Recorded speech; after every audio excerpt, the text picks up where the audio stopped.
Hey everyone, welcome back to NBA Pickup, and today we'll be talking about the Suns Bucks NBA Finals Game 3. I actually already recorded this one time.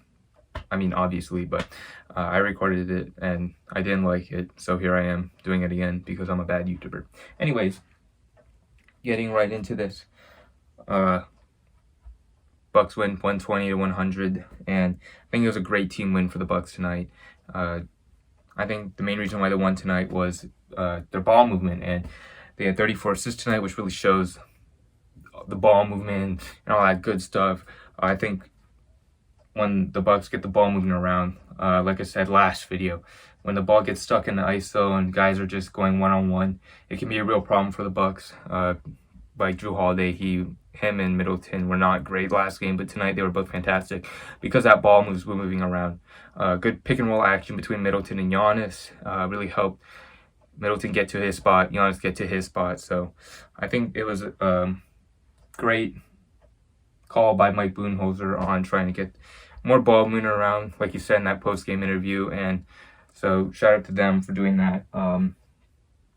Not only was their offense great, I think their defense was spectacular, especially on the perimeter. I think we have to give a lot of credit to Chris Middleton on Booker. Booker shot 3 for 14 tonight, so great defense by Middleton. There were a lot of situations where Booker was one-on-one against Middleton, and Middleton really shut him down. So some other highlights for the Bucks was obviously Giannis, who had 41 points and 13 rebounds. He was just unguardable tonight. He got a lot of the plays he was switched on. Cam Johnson was switched on to him, so he was able to take advantage of that. Especially went to the free throw line a lot. He went 13 for 17 from the line, which is really good for Giannis. So good to see him hitting those free throws. Probably has to do with them being on at home and the crowd not counting to 10 for him. So didn't feel the pressure tonight. So shout out to Giannis for that. Some other highlight for the Bucks, Bobby Portis. He was spectacular tonight. I think the energy he brought off the bench was key for the Bucks tonight, especially in that third quarter when the Suns were making that comeback and even brought it down to single digits. The lead to single digits. So Bobby Portis was there with the energy, getting offensive rebounds, playing good. I don't know. No, he didn't play good defense. I mean, he played okay defense, but his offense tonight was really good.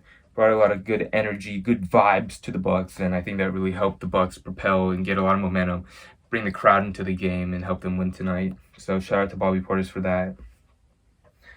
Pat Connaughton also played pretty well tonight. He had some pretty good key minutes tonight where he was hitting some shots at key moments, and that really helped the Bucks keep the momentum and get the crowd into the game, because I think the crowd really plays a lot in the finals. As we can see, whoever has home court advantage is winning. So I think the crowd has a lot to do with getting momentum for a team and then propelling them to a win. So I think some of the guys coming off the bench did a really good job and just keeping a high energy for the Bucks, and that really helped them win tonight. I think I have to give some credit to Mike Budenholzer, because last video I did critique him a little bit, saying that he wasn't really making the right adjustments at times and his rotations were a little iffy. And although I do think that Jeff Teague should not be playing at all in the finals, and I think those minutes should go to Bryn Forbes, I think his adjustments tonight was still pretty good, getting guys like Bobby Portis in the game at the right time and other things like that, and switching up the matchups was pretty good for Mike Budenholzer. So again, I kind of want to elaborate on why I think Bryn Forbes should be playing more, because every time Jeff Teague's in the game, he's not the main ball handler, which I think would be the reason why he would be in the game, because he is a point guard, unlike Bryn Forbes. Whenever Teague is in the game, either Middleton or Holiday are in the game, those two guys end up being the initiators, the play initiators, the main ball handlers for the Bucks when he's on the court. So I think if he's not even going to be the main ball handler and playmaker for the Bucks, I don't think he should be in the game at all, because he's not particularly a great shooter, unlike Bryn Forbes. And I think if Bryn Forbes is in the game, at least he'll be able to shoot, since he won't be the main guy initiating the plays and stuff like that. So enough about the Bucks. I think we should talk about the Suns a little bit here, and I think the main thing you're going to look at when you look at the Bucks score, and if you watch the game, was Booker was pretty silent tonight. He didn't score a lot. He shot 3 for 14.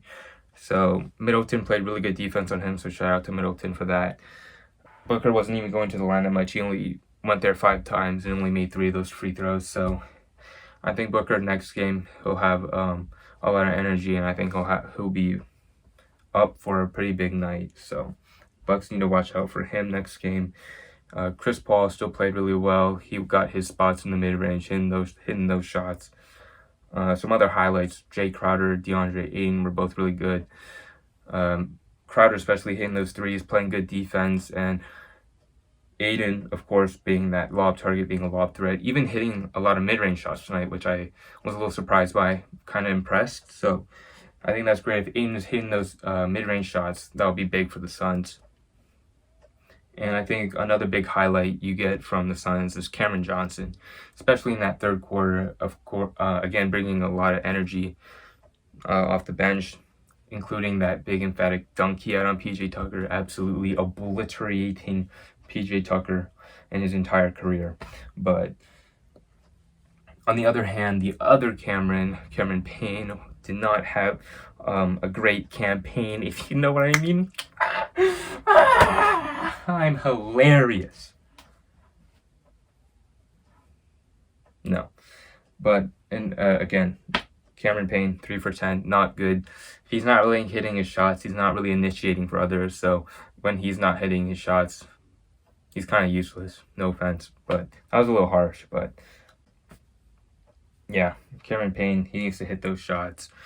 Torrey Craig, I thought he brought a lot of good energy on the defensive end, so shout out to him. Mikal Bridges also great defensively, but was pretty he's not really involved in the Suns offense because he's always chilling in the corner.